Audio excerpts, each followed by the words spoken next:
大家好，我们是慢慢变好，越来越好。这集是美债 ETF 实战第13集，影片制作时间是2025年3月6日。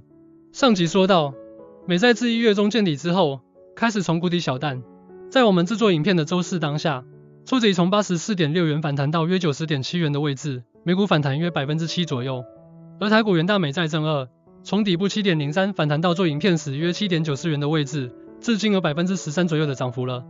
抚平了一些伤口。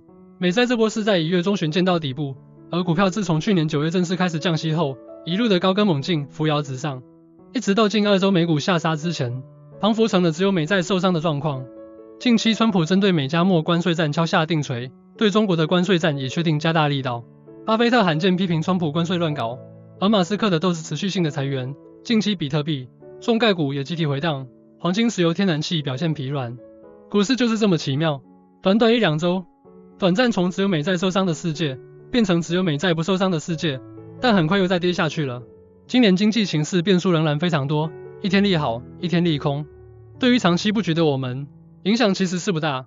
但今年对于短期套利的板友，可能在操作上的难度就会高一些，操作上的跌宕起伏，可想而知应该是非常的刺激。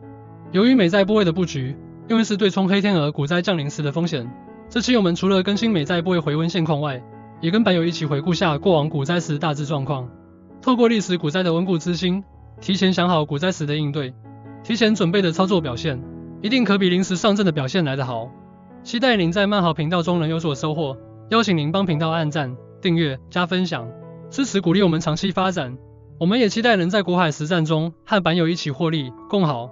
我们先来看美债部位最新现况，2月21日美债账面上是亏损 31.7 万。美股凑的亏损3199元美金，3月6日美债账面上获利 2.3 万，凑的亏损2140元美金，美债部位回血约30万。上周末看到一个短片，川普问个圆有谁不爽马斯克，这段影片马斯克很清楚的表达，美国国债利息已经超出国防部的年支出了，美国现在每年花在利息上的金额已经超过1兆美金，如果这种情况持续下去，美国将会面临破产的危机，所以六支团队的整体目标就是帮助国家解决庞大财政赤字的问题。川普跟马斯克都知道要认真削减美债利息支出，我比较担心的是，主政者不知道问题在哪里。如今川普跟老马很明显的知道问题，也很认真的在努力缩减财政赤字，所以我们对美债的信心应该可以再多一点。这时候因为短期债市的震荡而恐慌，其实是没必要的。短期的波段反应，只有少数人可以看得准，长期的趋势相对好把握。如今仍在降息循环中。慢好频道陪着各位债友耐心等股灾或者大事件来临，并且在这个大场面有策略的化危机为转机。我们慢好频道承诺会陪伴板友一起走过美债的低谷。2023年与2024年这2年，大部位布局美债的债蛙错过了股票大涨的机会成本。倘若超过50%仓位放在美债，绩效一定会远低于大盘。怪老子一度布局高达80%仓位在美债，值得我们参考与借鉴。慢大目前仍是股6债4的资产配置。所以虽然美债部位没有涨幅，但股票部位仍有参与到大盘的涨幅。只要整体资产取得市场的正报酬，就可以享受投资复利爆发带来的好处。我们布局美债是担心黑天鹅的来临，手上已经没现金可以加码，平时闲置太多现金在身上，也会一点一点被通膨吃掉。我们为了防范黑天鹅突然降临，布局了40%的美债部位。既然降息渠道已经打开，耐心的等待才是正轨。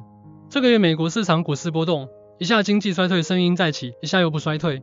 股票波动幅度不小，近期美债起到不错的平衡效果，相对有布局美债的板友，应该很有感才是。我们居安思危，有攻击有防守，在长期投资的道路上稳稳的前行。一旦黑天鹅意外的降临，有防守准备的我们，美债部位就是我们的加码现金。本周美国开奖蛮多经济数据，这些数据影响股债市短期走势。对于降息周期的长期趋势，我们心中应该早有定见。短期趋势虽然我们持续关注发展，但是不会因此而频繁的进出操作。之前反省美债正2的判断失误，我预计在套的反弹到94到100元之间，进行美债正2换原型或现金的转换。我相信自己买了机器位置，耐心等待一定可以顺利转换。周3晚上小非农服务业就业增加人数2月开出 7.7 万人，前值是 18.3 万人，是2024年7月以来的最小增幅。ADP 是美国自动资料处理公司 Automatic Data Processing 每月开奖的数据，显示美国2月民间就业增长大幅放缓。周3开奖数据可以有2个观察，一是星期5的非农和失业率也可能表示就业市场恶化或者校正回归。这将有利于联准会降息。二是显示经济增长可能趋缓，这不利于股市而有利于债市。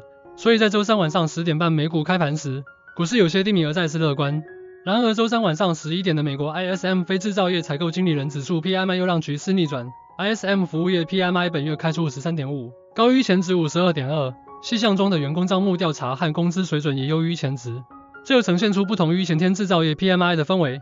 这显示美国经济似乎没有陷入衰退，仍是一片欣欣向荣。所以美股又开始逆转翻扬，而债市马上又因资金流向股市开始回跌。不过殖利率目前都还在正常水位，拥有美债的板友们担心这些短期的波动。1个多月前，美债市场还在担心通膨失控，一整年都不会降息而一路下跌。但市场经常说翻脸就翻脸，近期的市场数据又开始拉回降息预期，开始不一样的降息预测方向。市场预期今年有机会降息3次，重降1次，不降，甚至升息，暂时拉回到今年有机会降3次，全年累计降息75个基点。市场又开始重新燃起经济降温的担心，造就了近期美债的回温。不过市场变数仍多，短期继续上上下下是一定的，对于耐心持有的曼大没有问题，希望板友也多些耐心。我们一起继续看下去。什么样的跌幅算是股灾？以过往比较像样的股灾，至少大盘应该回荡30%才算是股灾。特别提下中美贸易战，当时大盘才回荡不到2%，可是我观察名单的个股，在当时可是一个绝佳买点的好价位。有兴趣的板友可以拉数据看看。一般我们经常听到的熊市，是大盘从高点下跌超过 20% 以上的状况。以美股而言，一般是看标普500指数为主，而台股的话，就看我们最熟悉的台股加权指数。这集我们跟板友一起回顾台美几个重要股灾的历史，从2022年的通膨失控、暴力升息，按时间序回头复习近25年重要的台美股灾。2022年 Fed 停止 QE， 通膨失控、暴力升息；2020年 COVID-19 新冠肺炎疫情；2018年中美贸易战；2015年中国股灾；2011年欧债危机；2008年次级房贷危机；2000年网络泡沫化危机。接下来我们挑几个近期的股灾，重点说明股灾发生的原因、过程。回顾这些台股历史的金融危机，试着理解他们崩盘背后真正的原因，再稍微对比一下现在的金融环境，看我们能否判断出接下来的经济走势，比较有可能遇到哪一种金融危机，从而做好应对的计划与对策，设法在迎来下一波熊市的时候，顺势的将计划好的资金投入市场。2022年通膨失控的原因是新冠疫情大量 QE 的后遗症，以及俄乌战争爆发等因素所导致的通膨失控，因此需要不断升息来抵制通膨。当时美国联邦储备系统 Fed 从2022年开始缩减购债，减缓量化宽松 QE 的力道。